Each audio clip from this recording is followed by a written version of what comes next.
लाडकी बहीण आम्ही दर महिन्याला तुम्हाला 1,500 रुपये देतो।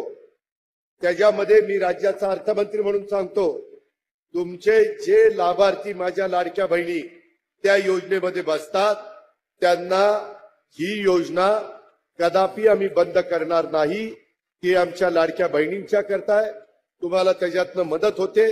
उलट आम्ही त्याच्यात नवीन प्रस्ताव आणलेला आहे, काही बँका पुढे आणलेल्या आहेत।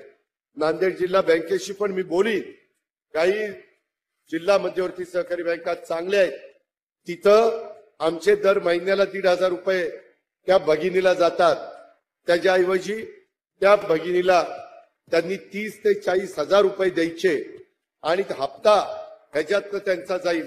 40-50 हजार रुपयाचं भांडवल जर तिला झालं तर त्याच्यातनं ती माझी बहीण काही ना काही स्वतःचा व्यवसाय करू शकेल आणि त्याच्यातनं स्वतःचं कुटुंब ती उभं करू शकेल। हे होऊ शकतं। महाराष्ट्रात काही बहिणींनी केलंय।